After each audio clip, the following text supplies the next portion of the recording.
জয়গুরু। যারা রোজ প্রদীপের সলতে পাল্টান বা যারা পাল্টান না, রোজ যারা প্রদীপ ধুয়ে দেন বা ধুয়ে না ধোয়া অবস্থাতে পুজো দেন, কোনটা ঠিক বা কি করণীয় আজকের আলোচ্য বিষয়। প্রদীপ রোজ ধুয়ে দিতে হয়। রোজ প্রদীপ ধোয়া খুবই মঙ্গলজনক। প্রদীপ ধুয়ে পরিষ্কার করে, যেমন আমরা ঠাকুরের থালা বাসন রোজ ধুয়ে দিচ্ছি, কারণ এটা ব্যবহার হচ্ছে, প্রদীপটাও ঠিক তাই। আমাদের রোজ প্রদীপকে ধুয়ে দিতে হবে, সলতে রোজ পাল্টাতে হয়। যে সলতে দিয়ে আপনি একদিন পুজো করলেন, পরের দিন সেটা বাসি হয়ে যায়, তাই সেটাকে পাল্টাতে হয়। এটা খুব শুভ হয় পরিবারের জন্য। তাই রোজ সলতে পাল্টান। রোজ পুজোর ঘরে যে ঘণ্টা বা প্রদীপ থাকে সেটাকে ধুয়ে দেবেন। প্রদীপের মধ্যে যে জ্বলন্ত শিখাতে আমরা অনেক সময় ভেতরে ফুলের মতন দেখা যায়, গুটি গুটি পড়ে যায়। এটা কি অমঙ্গল নাকি কোনো শুভ ইঙ্গিত? এই রকম যদি প্রদীপের মধ্যে হয়ে থাকে, বুঝে নেবেন ঠাকুর খুশি হয়েছেন, সন্তুষ্ট হয়েছেন আপনার পুজোতে।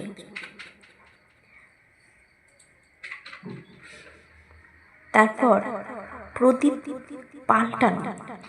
যে প্রদীপে আপনি রোজ পুজো দিচ্ছেন, সেই প্রদীপটাকে খুব সহজেই কিন্তু পাল্টাবেন না। অনেকের একটা হ্যাবিট থাকে, কয়েকদিন পর পর নতুন নতুন সুন্দর সুন্দর প্রদীপ বসিয়ে পুজো দেন। সেটা হতেই পারে, কিন্তু যে প্রদীপটিতে আপনি রোজ ঠাকুরকে দিচ্ছেন, সেই প্রদীপটি কিন্তু ঠাকুরের অঞ্জলিতে লাগছে। সে প্রদীপের কিন্তু একটা এনার্জিটা কিন্তু খুব হাই লেভেল হয়ে যায়।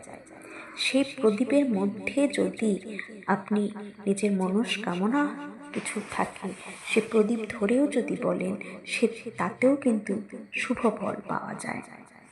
বা আমি এরকমও শুনেছি যে যে প্রদীপটা আমরা রোজ ব্যবহার করি, সেই প্রদীপ যদি ধুয়ে কোনো পাত্রে জল দিয়ে সারা রাত সেই পাত্রে প্রদীপটিকে রেখে পরদিন যদি সেই জলটিকে আমরা ঘরের চতুর্দিকে, বাড়ির চতুর্দিকে ছিটিয়ে দিই, তাতে নাকি মঙ্গল হয় পরিবারের।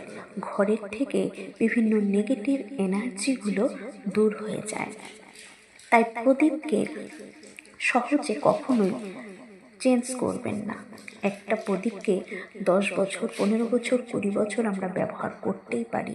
সেই প্রদীপ কিন্তু প্রচণ্ড পাওয়ারফুল হয়ে যায়।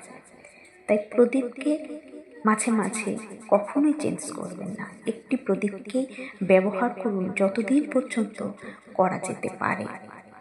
আর প্রদীপ রোজ ধুয়ে প্রদীপ ঠাকুরের কাছে দেবেন। সলতে রোজ কিন্তু চেঞ্জ করবেন, পাল্টাবেন। সবার মঙ্গল প্রার্থনা করি।